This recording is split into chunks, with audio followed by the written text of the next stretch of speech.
Ah, Traveler and Paimon. You came. Yep, and it looks like we made it just in time. Although, can't say the same for the Cuckoosaurs. Bit of a low turnout, huh? Yeah, you'll see why soon enough. All right, get ready. 3, 2, 1, fly!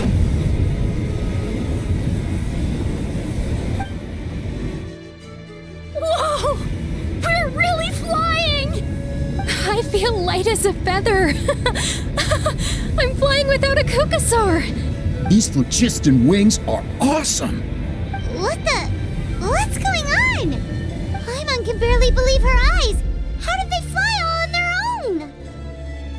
The merchants we ran into that day were selling a product called phlogiston wings. It's a flying machine worn on the back. To operate it, you just use a handheld trackball that controls the flow of gaseous phlogiston. That's incredible. Yeah, if Natlan mass adopted this technology, it would revolutionize our mobility and responsiveness in times of crisis. Just think of the countless tragedies that could be averted. I feel like I'm dreaming. Did I really just fly on my own without the help of a Cuckoosaur? You'd better believe it. Plus, you just passed a flying trial. Right, Elder Alba? Elder Alpa?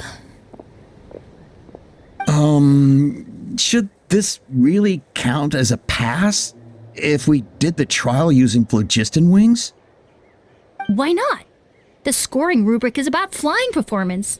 It doesn't specifically say you have to ride a Cuckoosaur, does it? Yeah, maybe, but even Chaska had to ride a Cuckoosaur in a trial, right? And the whole point of the trial is to test both your flying technique and your ability to work with a Saurian companion. Well, if we can fly by ourselves, maybe we don't need to test the ladder anymore. Chaska, Traveler, what are your thoughts on this new invention? Right? That's what I think too. I agree that they have strategic value, but I don't think it makes any sense to evaluate candidates by the current testing standards if they're using phlogiston wings. Why? Shunan finally mustered the courage to go through with this, and now you're saying it doesn't count? We don't have any experience using these wings in battle, nor is it immediately obvious how to incorporate them into the existing systems in our tribe. Taking a longer-term perspective, I think we need to start by getting thoroughly acquainted with how these things work. Then we can develop a new trial format with new assessment criteria, tailored to candidates using the phlogiston wings. You all raise valid points. But Chaska, while your proposal sounds perfectly reasonable, it would probably take years to put it into practice. We lost so many people in that war. These phlogiston wings could be exactly what we need to strengthen our forces and boost morale in this trying time. And as for real-world battle experience, there will be plenty of opportunities to gain that. I have high hopes for you, Junon. Huh? Hey, stop staring into space! Say thank you! Thank you. Thank you, Elder Alpa. You have nothing to thank me for. Remember, the way you got your wings back was by relying on yourself. Oh, Elder Alba! Bad news! Cuckoosaurs are attacking the merchants again! Again? Okay, everyone, stay put while I... Huh? Chaska?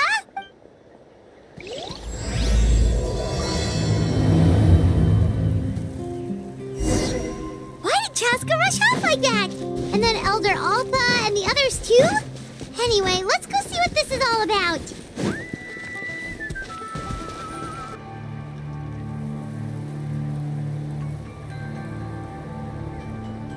Oh, it's back! It found us again! Run! Get out of here!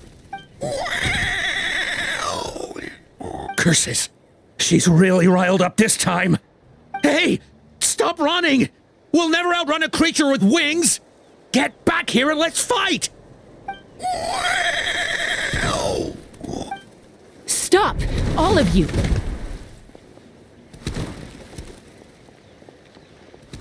Chaska! Oh, wonderful! Quick, get rid of that thing!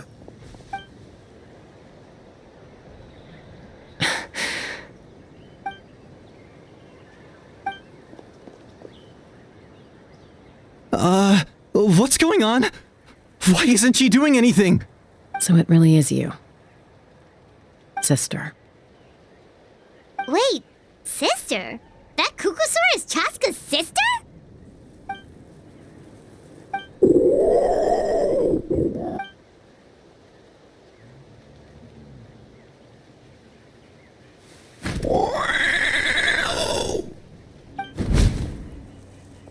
Koya, wait!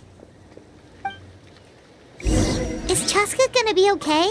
Should we go check on her?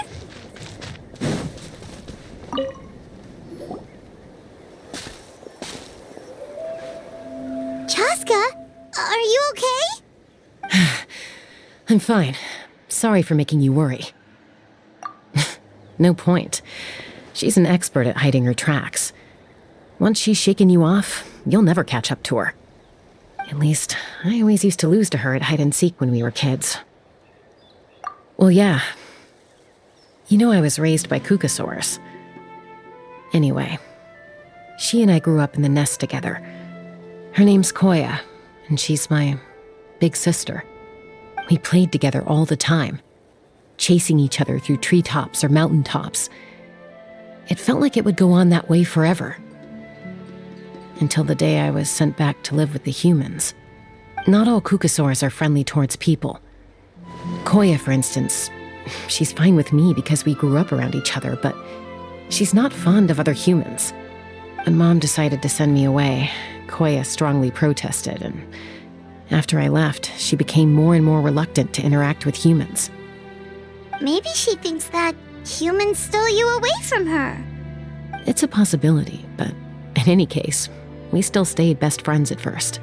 I had a hard time adjusting to life in the tribe. So whenever something went wrong, I'd run off into the wild and vent to Koya. Ah, so that's what Uncle Cusco was talking about. He said you seemed to prefer hanging out with Saurians to your own kind back then. Yeah, I did. But then, gradually, everything changed. With a new mom and dad, a new tribe, and Koichi, I started getting curious about these humans and made an effort to understand their behavior. The more time I spent with them, the less I spent with Koya. And then, one day, it was Koya's turn to leave the nest. She sought me out and asked if I was willing to leave the tribe and go live in the wilderness with her. As far as I can remember, that was the first time she ever approached a human settlement on purpose. So, how did you answer her? Well, I wouldn't be standing here talking to you if I'd said yes. No, I was torn. On the one hand, I'd already made up my mind to embrace my new family and accept my human identity. But I also knew that Koya wasn't a fan of humans, and I didn't want to disappoint her. She took my hesitation as an answer. She saw it as a personal betrayal, threw a huge fit, and then flew off. We hadn't seen each other since, well, until today. Not for a lack of trying, though. I tried asking Mom where Koya's new nest was so I could talk things out with her. But Koya had already asked Mom not to tell me where she'd moved to. It must be hard for Mom, being stuck between her two daughters. So I didn't press the issue. And I didn't go looking for her. If things carry on like this, I need to make sure I find her before anyone else. Even if she doesn't want to see me. For now, let's bring the wounded back to the tribe. And see what Mutota and Elder Alba have in mind.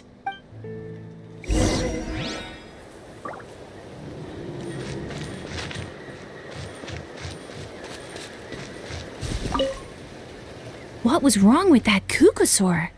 Why was it so aggressive?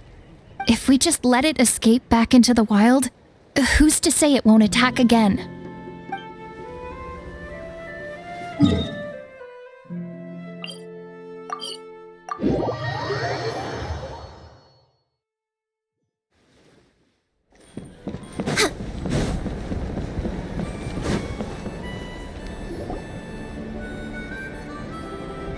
So, I hear there's been another Kukasaur attack. Ha! I knew it!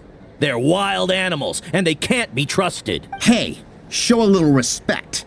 The Kukasaurs are our partners. Maybe in the flying squad, but they don't give a hoot about the rest of us. Well, now that we have the phlogiston wings, do we even need the Kukasaurs anymore? Are you kidding? How are we supposed to protect our tribe without them? I didn't mean it like that. Huh? Protect our tribe? Or are you just scared that your precious flying squad will lose its prestigious position? You take that back! Things are changing so quickly. Chaska, there's a conflict emerging there. Aren't you going to nip it in the bud? The whole tribe's talking about this now. Breaking up a single fight won't solve anything.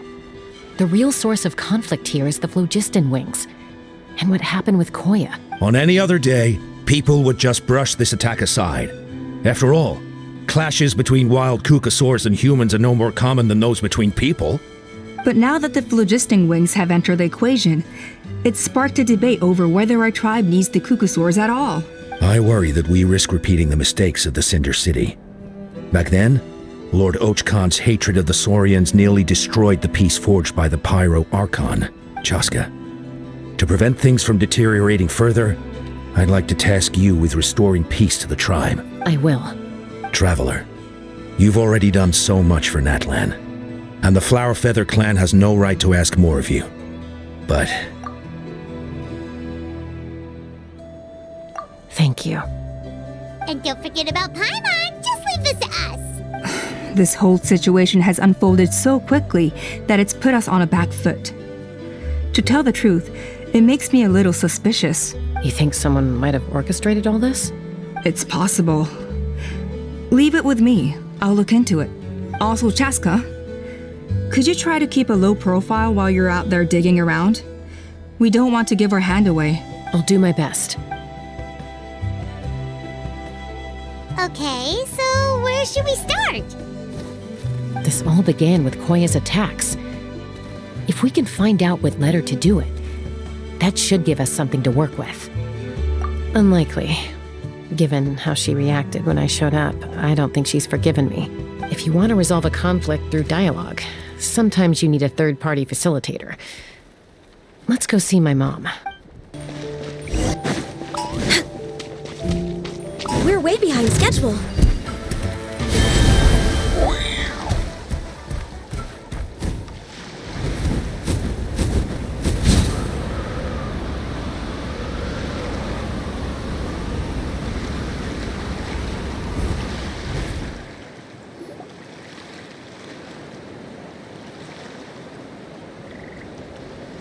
Wow, so this is where you used to live as a child?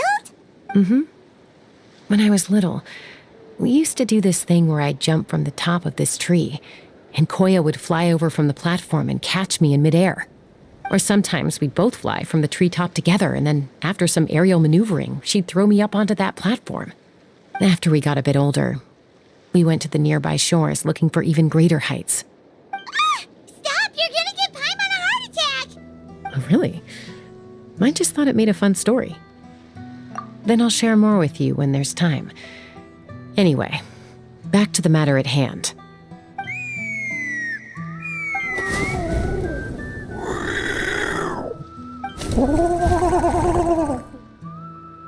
Hey, Mama Bird, I'm back.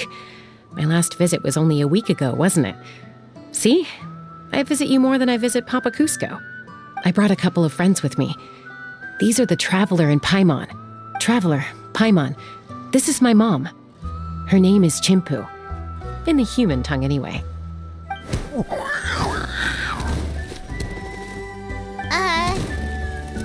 Hi! No, not really.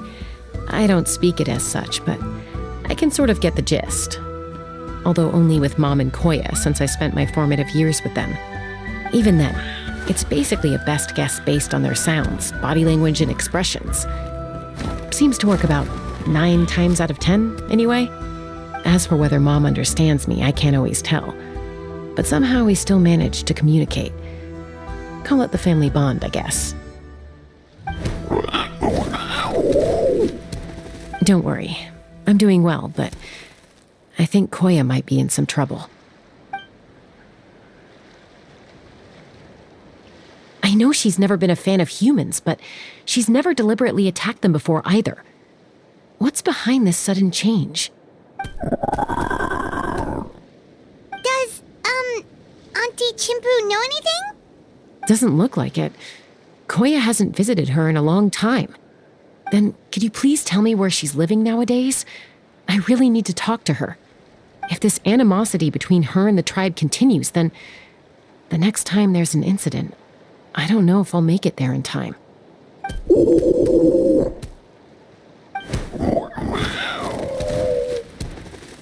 She said she'll take us there. Thank you, Mom.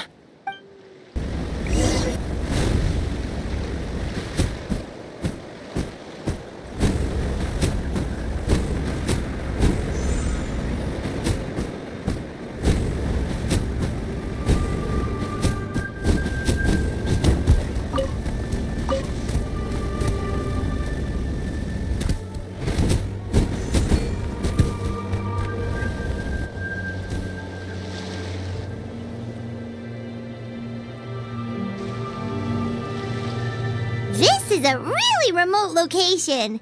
Guess she was trying to get as far away from humans as possible. We stay here? Okay. Got it. Traveler, Paimon.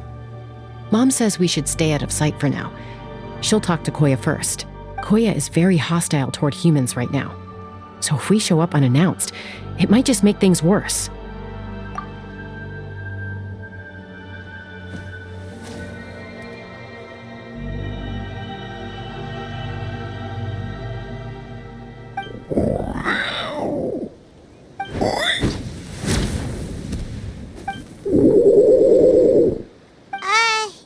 Any idea what they're saying? Sounds like things are more complicated than I imagined. There's evidence in this area suggesting that Koya might have been the victim of a human attack.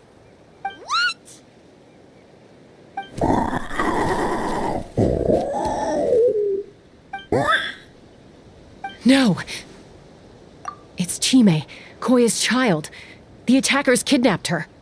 They came over the sea, under the cover of night, and they took Chime. What the heck? Who would do such a thing?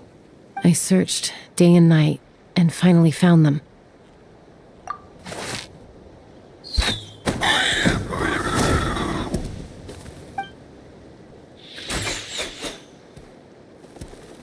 Oh, yeah! Tafal's contraption is working like a charm! Got her in one! Hey, there's another one! Wait, is that the one that got away last time? Who cares? Just get them all. T'Pol pays us per catch.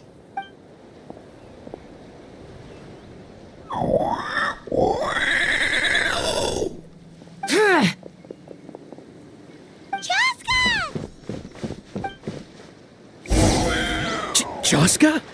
How do you get here? Quick, stop her! Don't you even think about running away!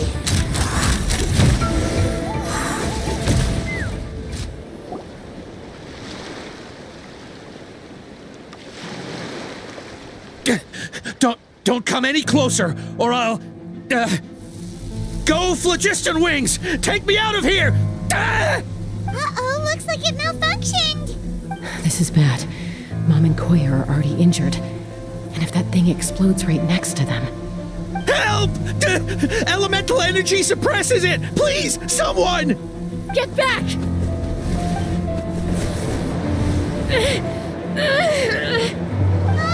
It's still going, and it's getting worse. Guess we need a more permanent solution. All right then.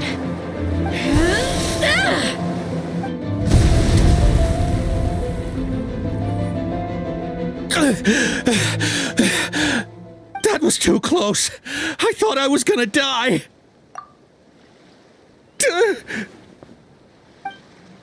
Answer us honestly.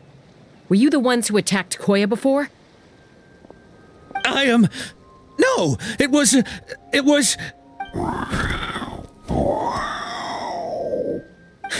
Well, she says it was you.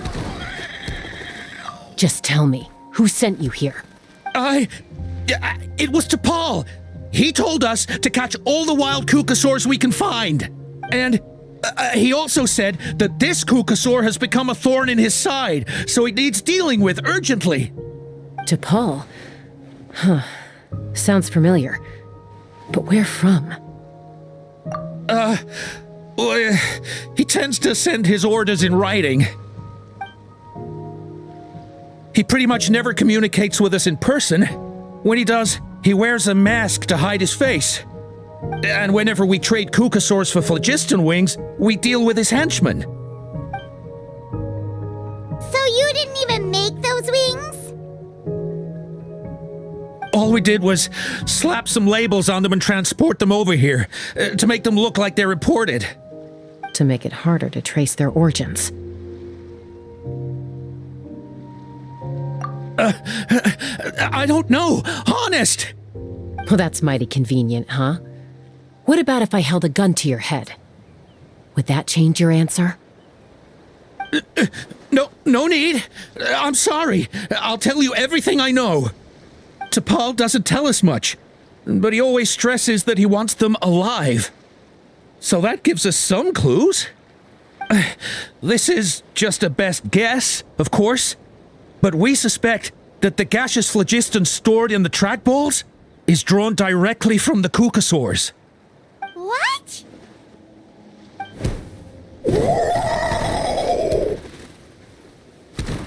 Easy now. You're still injured. Hey, keep talking. Yes, ma'am. So, the gaseous phlogiston has to be highly refined in order to power the phlogiston wings. The slightest imperfection can have disastrous consequences, as you just witnessed. But the Kukasaurs have a natural ability to process gaseous phlogiston. So, if you use them as an intermediary, then... That's enough. So the Kukasaurs you took, where are they now? T'Pol should have them. But no one knows where he's based, apart from him and his henchmen. We've tried looking for it ourselves, even followed them a few times. But we always end up losing track of them. Random thought. Maybe they're hiding up in the sky?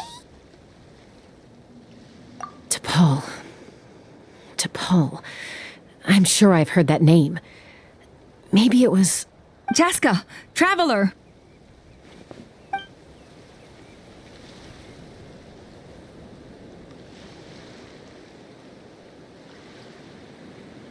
That voice! It's Alpa!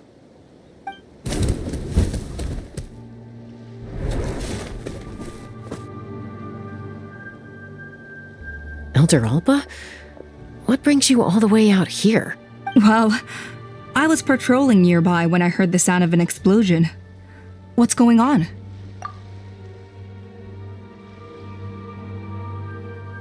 I don't believe it. Elder Alba, does the name T'Pol ring a bell to you? I feel like I've seen it written down before. Maybe in a list of candidates for the flying trials? Huh? So he's a member of your tribe then? No. If he was a member of the Flower Feather Clan, I'd definitely know him. Now that you mention it, I do remember a young man from outside our tribe who came to participate in our flying trials once. You were away on a mission at the time, which is probably why you don't remember him.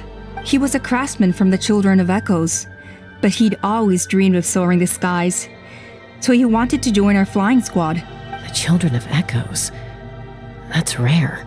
But despite his best efforts, he unfortunately failed to pass the trial and gain the Kukasaur's approval. In the end, he went wingless and returned dejected to the Children of Echoes. Wingless, huh? Maybe he invented the phlogiston wings to get revenge on the Kukasaurs. Perhaps. Or maybe it's simply his way of dealing with his regrets over his past flying endeavors. Either way, it doesn't excuse his abuse of the Kukasaurs. I'm gonna take these guys back and expose the truth to the tribe.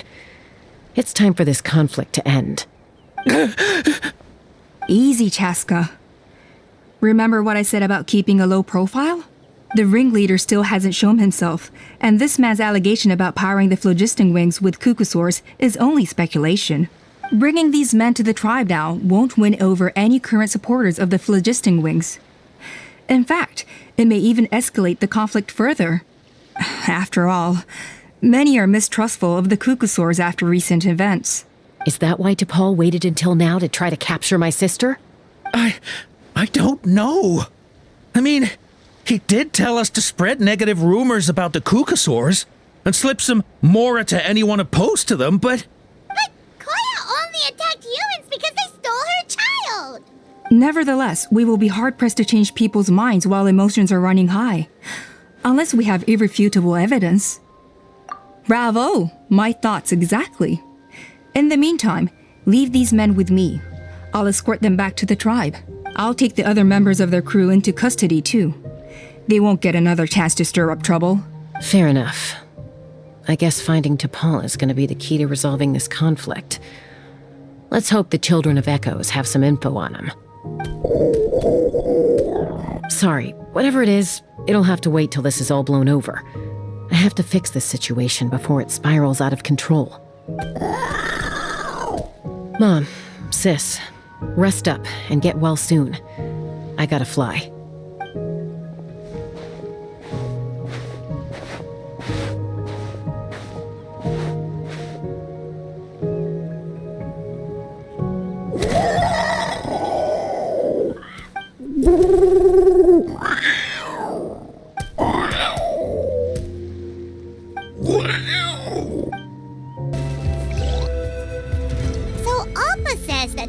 From the Children of Echoes.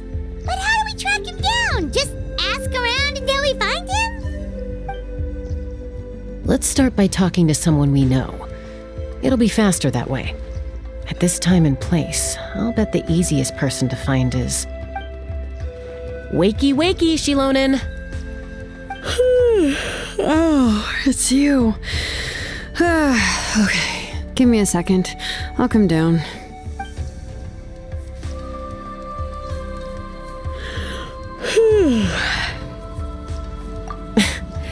I climb trees to fly further and see farther. I don't usually stop for a nap. Well, we're not all like you. Always full of energy, even after flying around all day. Yeah. So, you've come all this way and interrupted my precious nap time. Might I inquire as to, why? I'm sorry, Shilonen, but it couldn't wait. Does the name T'Pol mean anything to you? He's a craftsman, apparently. Huh. T'Pol. Yeah, that rings a bell. I think that's Puma's child. Nope, I'm afraid you're a few years too late. Why are you looking for him?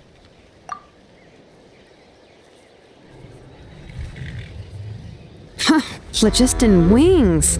Wow, okay. The kid actually pulled it off. Well, looks like, no more rest for me today. Pulled it off? You mean he's tried making something like this before? Yeah, he started trying to build a flying machine right after he got back from the Flower Feather clan. So right after he went wingless, then. Was this flying machine anything like the gun you made me? You mean your gun that's harder to tame than the proudest cucosaur? No, he wanted to build something that allows anyone to fly freely, even if they're not naturally gifted. But he never got very far back then, though. Blew up his workshop a few times and barely made it out alive. I never really kept up with him after that. His parents traveled a lot in their youth and only returned to the tribe after he was born. But they settled in a remote area and don't interact with other people much, which means most people in the tribe don't know them very well. Your best bet is to chat to his direct family. I'll go get Puma. Wait for me in front of the workshop. I won't be long.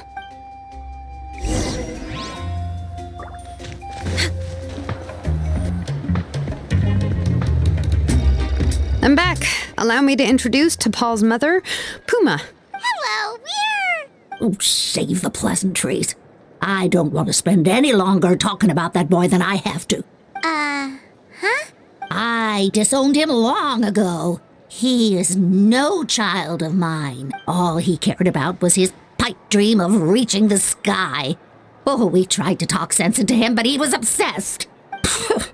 And then when he left us, He spouted some nonsense about building a workshop in the sky to avoid the constant criticism of us ground dwellers. He left his notebook behind. Whatever questions you have, you can look for them in there. I am done talking about him. He's no son of mine. He never called me Mom anyhow.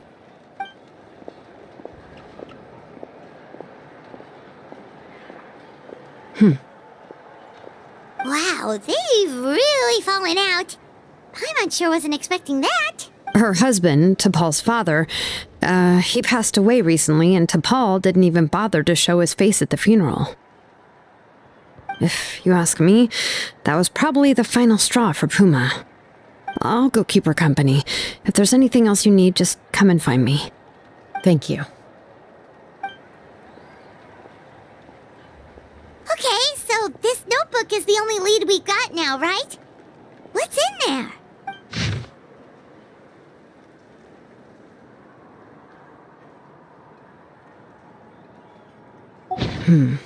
Some early designs for the phlogiston wings, and some theorizing about an airborne workshop. Ochkanatlan, the Cinder City. Looks like that's where he got his technological inspiration from. So, was he serious about the workshop in the sky? But that's such a big project for one person. Do we think he actually pulled it off? Oh, yes. The one from the trial arena that was super high up! That balloon has been there for a while, and everyone's been wondering how it got up there, but what if that's the wrong question? What if it started off even higher up, above the clouds and out of view, and it only descended to its current height due to some kind of malfunction? Part of T'Pol's workshop? Seems likely. If T'Pol's base had been hiding above the clouds this whole time, that would definitely explain why Isidore couldn't find it.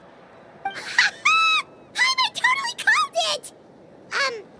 But how do we get up there? Chaska, can you even fly that high? By myself? Possibly. But with a passenger, no chance.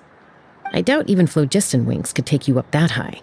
At least, not without that relic T'Pol mentioned in his notebook. Yeah, and he's probably holding on to it. We'll have to find another way. Nope. That's way beyond Paimon's altitude. Also, would you really expect Paimon to go up there and take on T'Pol all by herself?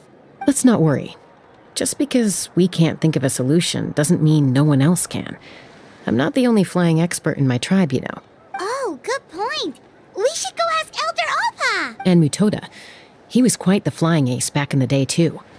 Let's head back and see what they suggest. I want to throw it faster. We're way behind schedule. How's the sleuthing going? Hanging in there. She seems to have calmed down now. I'll check in with her again later. I think something about handing you that notebook meant she was finally able to let go of a few things, so maybe this was for the best.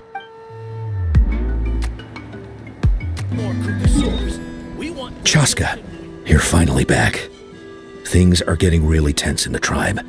Have you made any headway with your investigation? Some people even think we arrested the merchants just to support the flying squad and crack down on the phlogiston wings.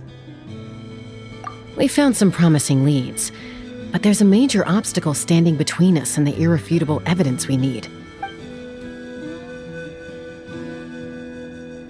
A relic from the Cinder City? So Och Khan's still managing to sow discord, even after all these years. An airborne workshop and a hot air balloon above the trial arena. And that's where you're trying to get to now?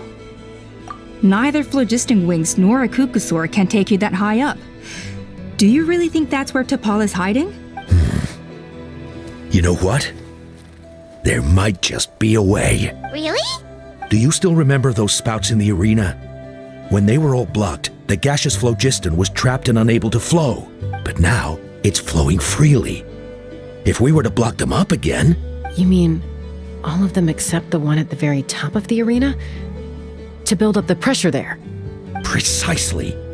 With all the gaseous phlogiston flowing through one spout, it would create a high-pressure wind current. And then we just ride it up into the sky! Yes, it has its risks, but with Chaska's abilities, I think she could manage it. It's an extremely risky approach, but I agree that it's feasible. If you want to give it a try, check with Inkanak at the trial grounds. She can explain how to blunt the spouts. Chaska, if anyone has a hope of seizing this evidence from the high heavens, it is you.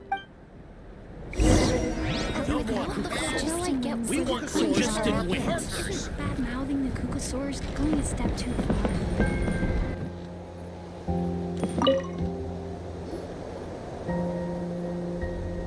Goodness me, that is a very bold idea. Maybe so, but we have to act fast.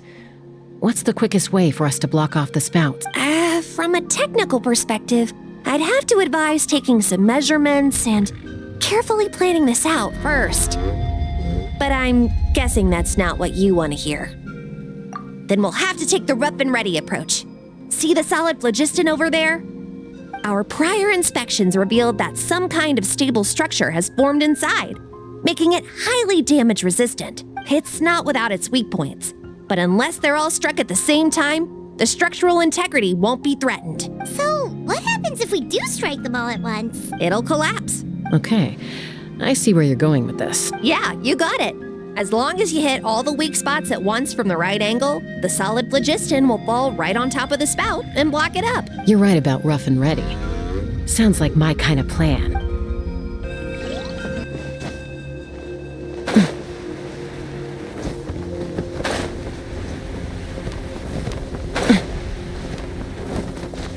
Let's fly! Open fire!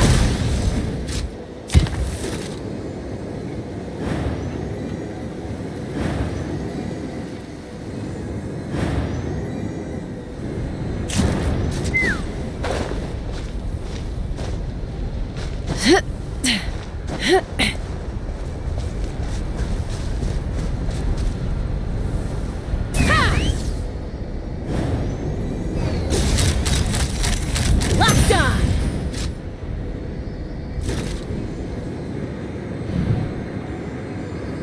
Look! There's a chunk of solid phlogiston right over that spout!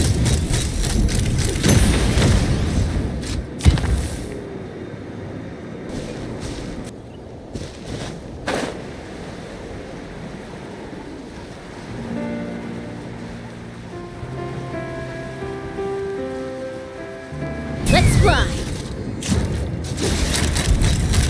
Locked on!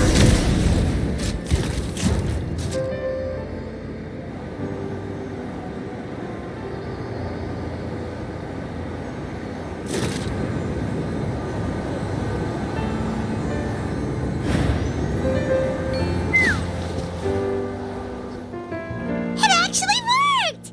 But wait, how are Paimon and the Travelers supposed to get up there? Koya can give you a lift.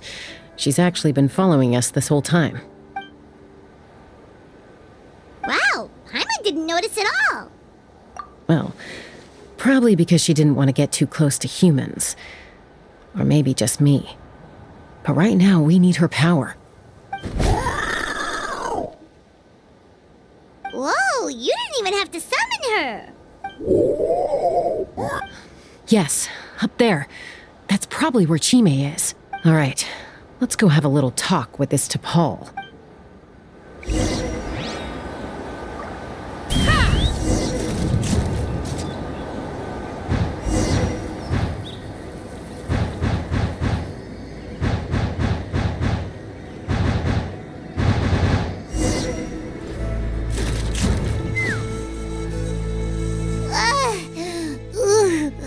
Haven't ever flown that fast before. She feels so ready to throw up. Aha. Just as I thought.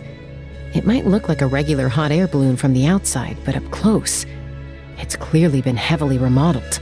And sure enough, it only descended below the cloud line because the custom-built machinery malfunctioned. I should be able to figure it out with T'Pol's notebook. Thankfully, I know a little DIY from fixing up my guns when they're having issues. That should just about do it. Now all it needs is a nice hard kick. Maybe that works on your guns, but... Huh? We're really moving!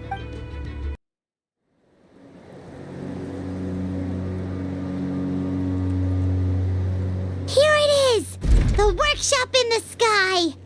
Oh, you gotta see it to believe it. Makes you wonder why T'Pol even bothers with phlogiston wings when he has tech like this. Well, according to the notebook, the platform beneath us runs on components from the Cinder City. Those can't be mass-produced. Also, I have some doubts about its mobility after seeing how it moved just now. For someone like T'Pol who dreams of flying freely, this definitely doesn't cut it. But if he's got that relic, he should be able to make a set of prototype wings for himself, right? Why bother making a whole flying workshop so he can mass-produce them? But this doesn't add up. If he's already achieved the power of flight, then he must have bigger dreams we don't know about. But what? With any luck, we'll find the answers in his workshop.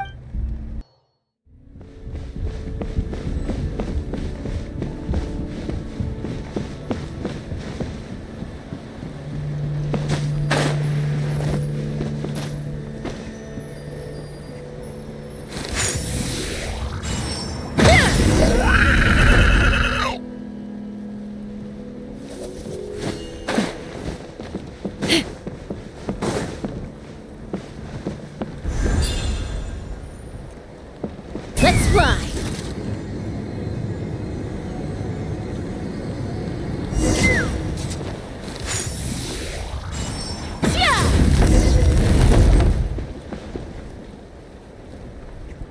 Why won't it fly away like the others? Is it... She's still breathing, but barely. By the looks of it, T'Pol was using these cages to extract phlogiston from the Kukasaurs. Once a Kukasaur is drained of phlogiston, it becomes too weak to move. Let me see. Looks like a record of his phlogiston research. Log number 330. With the support of... I was finally able to launch the airborne workshop. Even though it relies on the relic for 80% of its power supply, I've at least taken the first step. Log number 348. Research on the relic is progressing well. I should be able to replicate the technology and scale up production very soon. Has proposed a name for this groundbreaking invention: the phlogiston wings. I think I'm getting close. Soon I will achieve my dreams. Log number 377. Encountered some issues with the new, smaller model phlogiston wings. The gaseous phlogiston showed some volatility during the refinement process. Thinks we should proceed at a more cautious pace with the refinement experiments. But after so many past failures, I have to prove that I will succeed this time. Log number 114. Ran an experiment using Kukasaurs to refine gaseous phlogiston. It was a success. Log number 117. I've started recruiting merchants and hunters to capture wild Kukasaurs. Log number 121. Major breakthrough in the efficiency of phlogiston yield. Huh? So many parts have been crossed out! Yeah, probably the contact he alluded to in his other notebook. Guess he has a benefactor. Did anyone else notice how the numbering system in this notebook suddenly changed halfway through? We haven't got time for textual analysis, I'm afraid.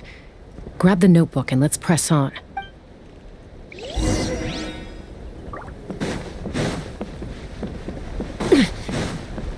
Huh. Never seen one of these before. Looks like this was built with the Cinder City components, too. You're not thinking of giving it a nice hard kick, are you?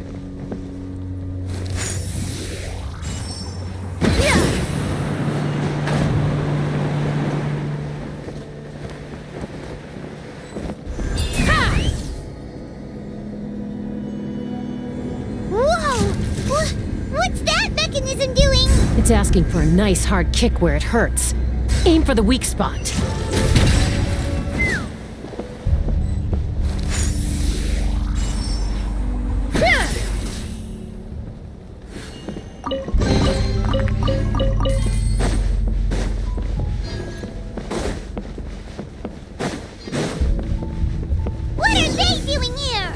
T'Pol's henchman!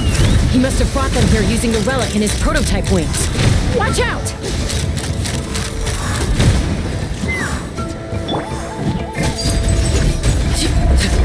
Access denied. Born of ice and frost. There is no escape.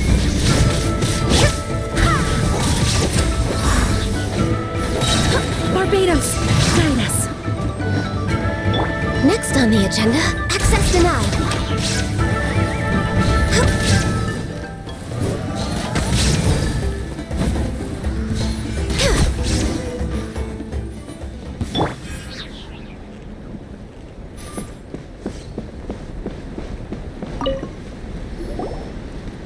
Hey, look here! More of T'Pol's notes! Log number 403. Introduced me to some new comrades who fully support my ideas. I told them that some Saurians are blessed with wings, and some people with natural gifts, while the less fortunate among us can only look on longingly as they seize the skies. But I also told them that progress can erase individual differences. Think of the tools humanity has made to fight back against wild beasts. The law we have put in place to even the playing field between the strong and the weak. I promised them that our research will be the new frontier of human progress. With our phlogiston wings, the power of flight will no longer be for a select few to enjoy. Imagine a world where the skies are for all to share. I only hope that when we finally achieve this goal, we'll be proud of me. Imagine a world where the skies are for all to share. Yes, what a wonderful world that would be. If only it were possible. We could respond faster, and so many tragedies could be prevented. But T'Pol, what about the Saurians you're draining dry of phlogiston? You're not sharing the sky, you're stealing it. Bad move. I won't let you get away with it. I'm fine. Let's keep moving. I don't think we'll find anything else here.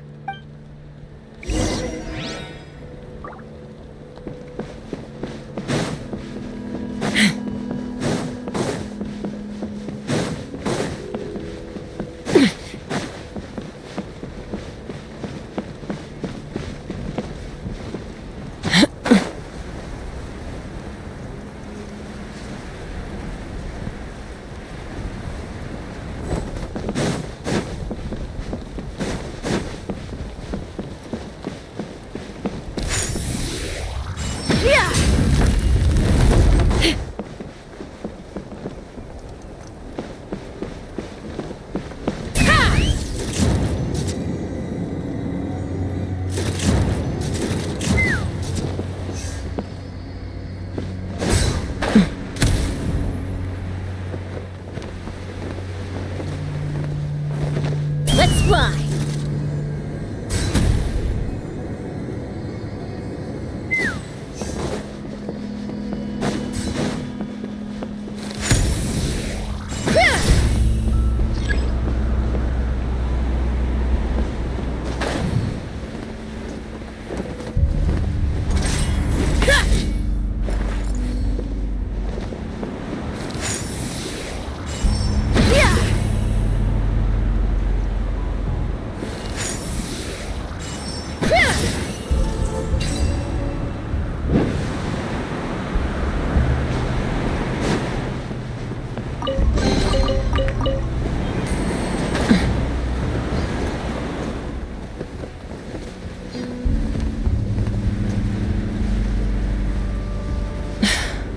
I can't believe he captured so many Kukasaurs.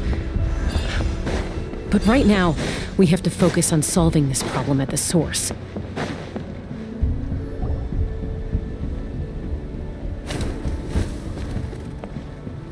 Looks like we've reached the center of the workshop. And still no sign of Koya's baby.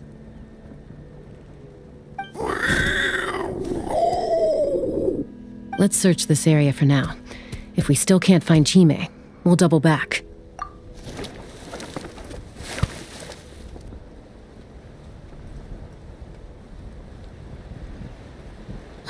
Chaska, Traveler, come quick! What is it? Did you find Chime? Not yet, but look! It's another one of T'Pol's notebooks! Alright.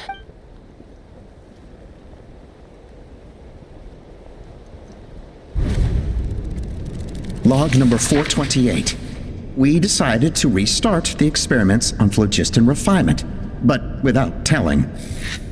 This is the final obstacle to the success of the Phlogiston Wings project. We cannot fall at the last hurdle. Log number 436.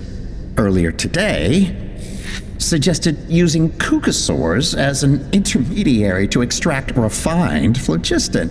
It's certainly feasible, but anyway, as long as our secret experiment succeeds, I'm sure won't bring it up again.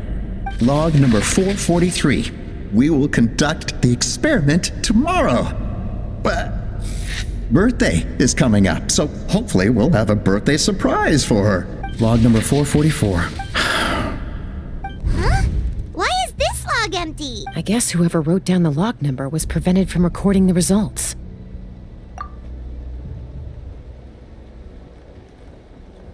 Log number 0. We lost many comrades in the accident. Among them are friends, lovers, and children. But we cannot stop now. We will keep their legacy alive and carry their dreams forward. As of today, we are scrapping the artificial refinement method. Instead, we will focus all our efforts on phlogiston extraction from live cucosaurs. They are arrogant beasts whose existence in the wild serves no one but themselves. Their true worth lies in their sacrifice for the sake of human progress. To facilitate our operations, we will gradually move the airborne workshop closer to the Flower Feather clan, even as we continue to expand it. All this we do to create a world where the skies are for all of humanity to share. All this we do to make T'Pol's dream a reality. Given the way this is written, not to mention the fact that the numbering has started over from 0, it kinda sounds like this is someone new. Does that mean that T'Pol's already... There's also a letter tucked in the end of the notebook. It's from Puma.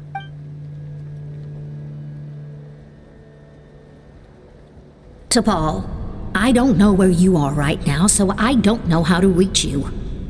My best bet is to send this letter to the Flower Feather clan. Your father is gravely ill. Oh, I know we've had our differences in the past, but he is still your father.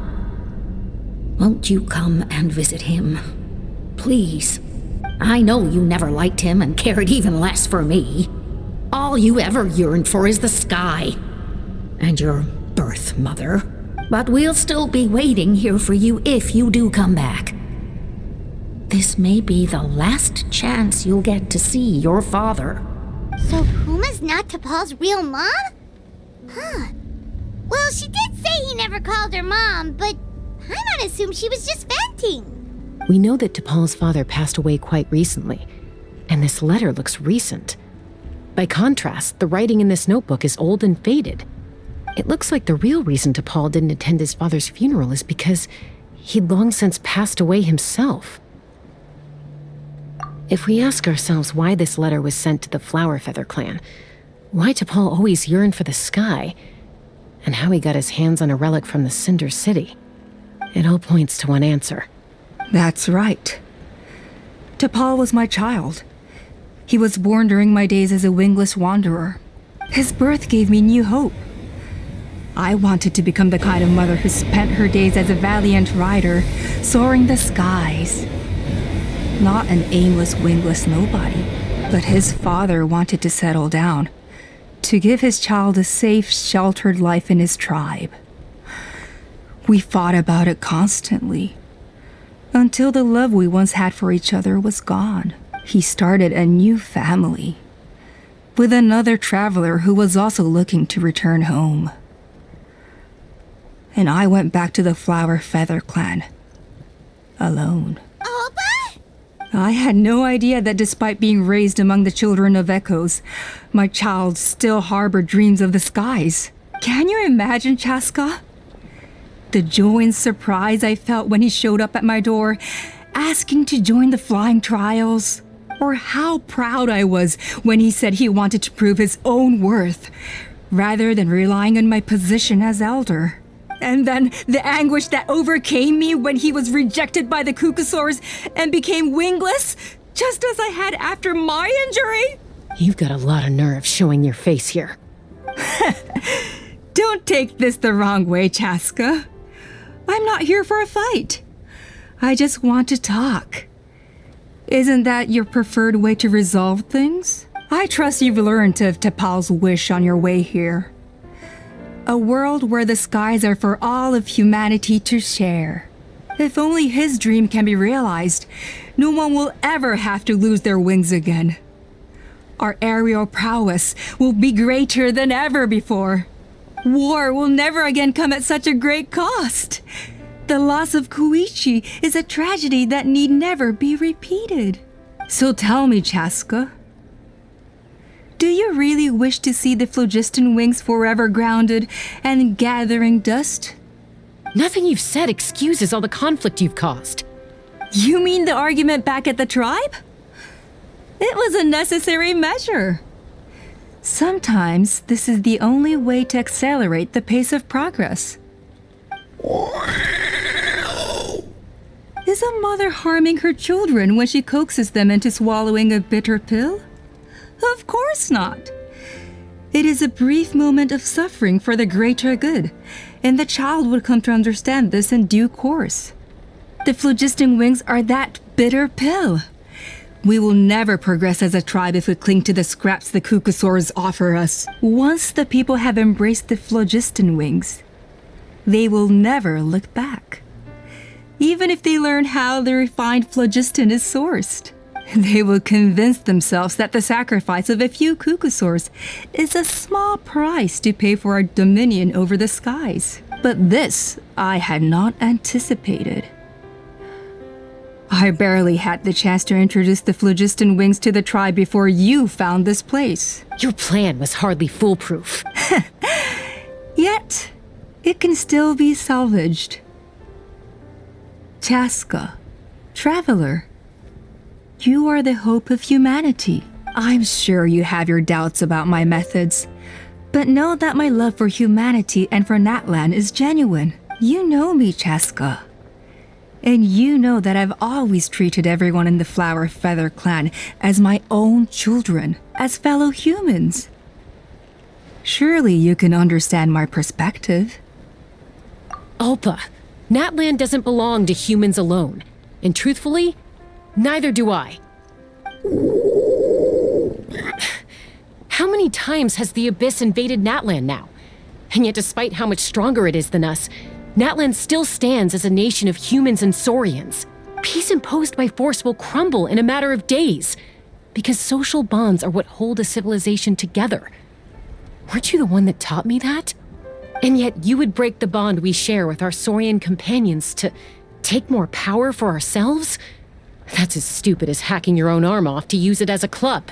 They are wild beasts, driven purely by instinct. How could they possibly understand human social bonds? Ugh, how did someone like her ever become a writer? You overestimate them. They bow to the strong and shun the weak. That's all there is to it. They never gave Tepal a second glance when he was at his lowest, nor me when I returned injured from the Cinder City. It's all about survival of the fittest for them. Plain and simple. They obeyed me once I proved myself stronger than them, but the moment it serves them better, they'll abandon me in a heartbeat. You're wrong, Ulpa. They only reject the wingless because they don't want to fly anyone to their death. Chaska, I will promise you this. Only the unruliest wild Cucusaurs will be used for phlogiston extraction. The ones who have nothing else to offer to humanity. Well, that's too bad, because I know a few unruly wild Kukasaurs who don't think that idea is gonna fly. Namely my mom, my sister, and me. And the others? To us, they're friends, family, even children. So if you want to put any of them in one of your cages, you're gonna have to go through us. Is that right? I knew you might be difficult to convince. Maybe this will change your mind.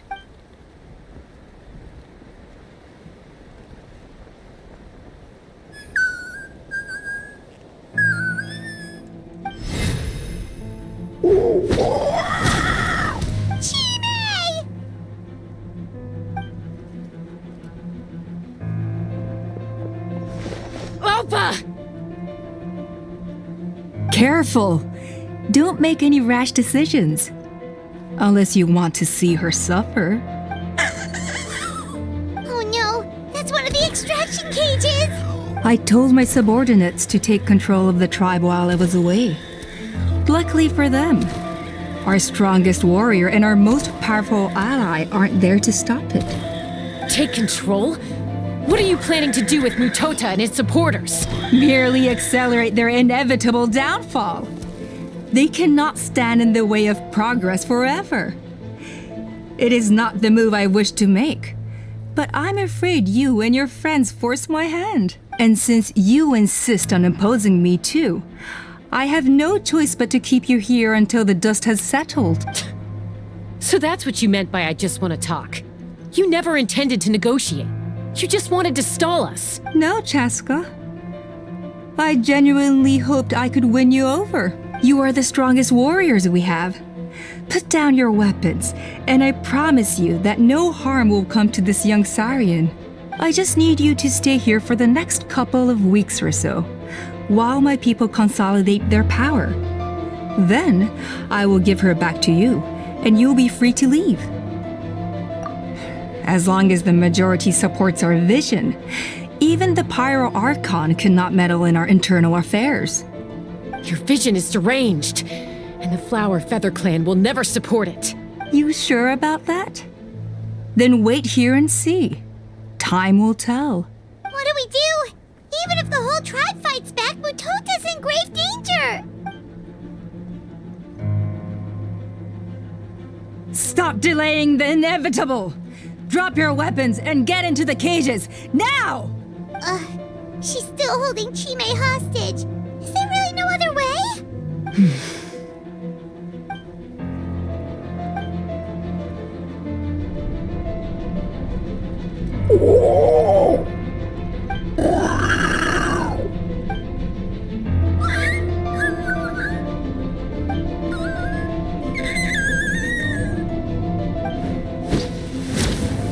Koya? Huh? What are you yapping about? Stand down. Drop your weapons, now! This instant!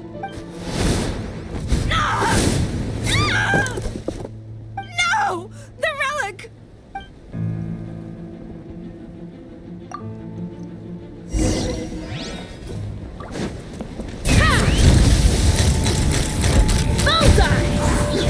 Coming in. Locked up! Give up, Alpa. We're negotiating my way. Which will it be? And this ain't your strong suit. Just shut up! Hey, something's up with this relic!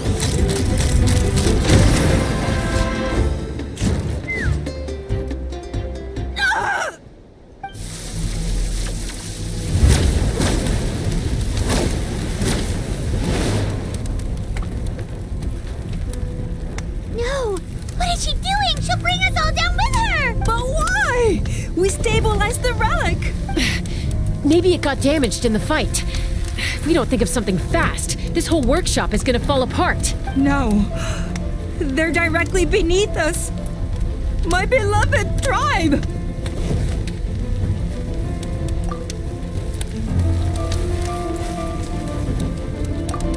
Okay.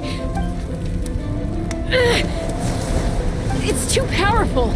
This ain't a toy like last time. I don't think I can just throw it aside. But we need to get it far away before it explodes. Then the tribe will be safe, and so will this workshop. Koya, Remember when we were kids? Come on, let's take this thing high up into the sky. Don't worry, I know I can get rid of it before it explodes. We're talking some surface wounds at most. All I need is for you to catch me at the end. Just like old times.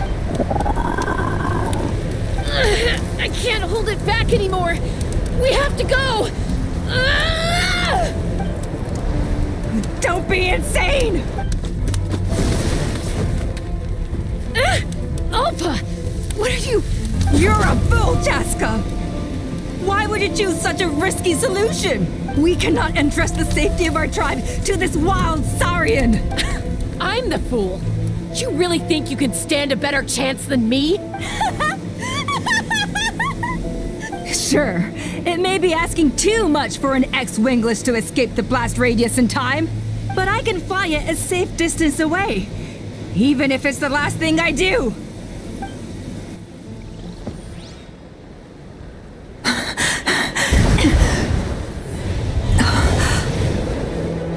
Here, these should be high enough to save the clan. What? You don't get to die a hero today.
Are you hurt?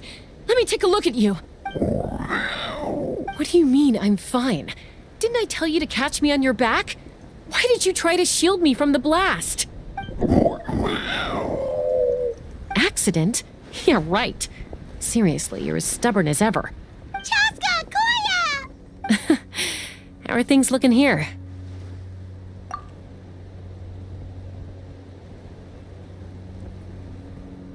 I think that's putting it mildly. I owe you one. Again.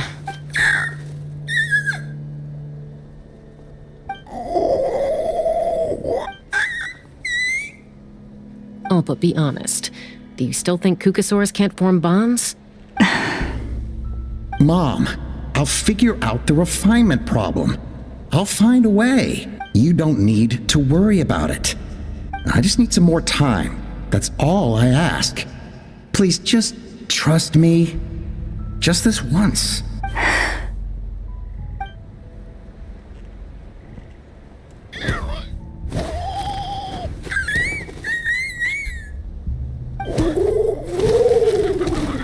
The Flower Feather Clan yield to the strong. And it's up to the winners to define what strength means. So it looks like it's my turn to yield. Koya! Koya!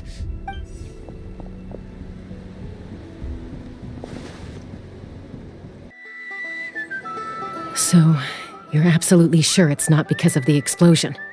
Yes, for the 10,000th time, I'm sure. The blast barely touched her. The reason she fainted was old injuries playing up, compounded by overexertion in recent days. The moment she finally relaxed, all the built-up stress finally caught up with her. And no wonder. Honestly, she's just like you. Anyway, now you know how we feel when you go off risking life and limb. Your mother and I would both appreciate it if you lived less dangerously. You know she wrote to me from the Masters of the Nightwind, just to scold me for not doing enough to keep an eye on you. If she wasn't so busy with work, you can bet she'd come back here and chew us both out in person. I'll find an opportunity to apologize to her. I promise. You'd better. No more avoiding us, okay? And don't get me started on all the checkups you've missed. Got it. Huh? Koya, you're awake. I'll go let everyone know. Hey, but we're not done talking. What are we gonna do with her, Even after everything that's happened, she still hasn't figured out how to start the conversation with you. She keeps saying, I don't think Koya has forgiven me yet. But if you ask me, she's the one who's scared to open up and have an honest conversation. For all her confidence, she's a very sensitive soul underneath. You'd think as a peacemaker, she of all people would know how to reconcile with her family after a falling out. She must have been a handful growing up. Thank you for being there for her. And of course, thank you for keeping her safe when you were up there in the sky. Koya, Uncle Cusco, we're here! Ha! I was just telling her that she's not to go chasing danger with Chaska ever again. Cusco, I understand how you must feel. But it's all thanks to Koya and Chaska's efforts that the airborne workshop didn't come crashing down on our heads. Oh, Paimon almost forgot to ask. They didn't hurt you while we were gone, did they? Thankfully, when her co-conspirators tried to arrest me, I was out coaching Koya and Junan. The two of them were a huge help. They took care of things while I went around rallying the resistance. So, in the end, Alpa's would-be revolt didn't really get off the ground. And as it turns out, not all of the wingless want to see our dear Saurian friends replaced with phlogiston-powered gizmos. I'm so sorry you got mixed up in this, by the way. We should have caught on to Alpa's scheme sooner. We could have saved so many Kukasaurs from getting hurt. Most of the airborne workshop has now been dismantled. We've just left one small, harmless part intact and repurposed it as a jail for Alpa and her cronies. Let's see how they like being locked up in a sky prison. So, it looks like there's just one less conflict left to resolve. Peacemaker, you're up. I said I had to wait until things had blown over, didn't I? And now they have. But I still have no idea what to say. Koya, I just want to say, I'm sorry for how things went down back then.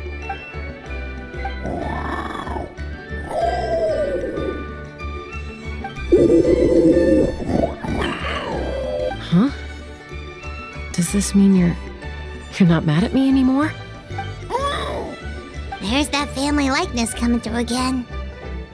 But that day, when we ran into each other. Huh? So then, when did you finally make your peace with it?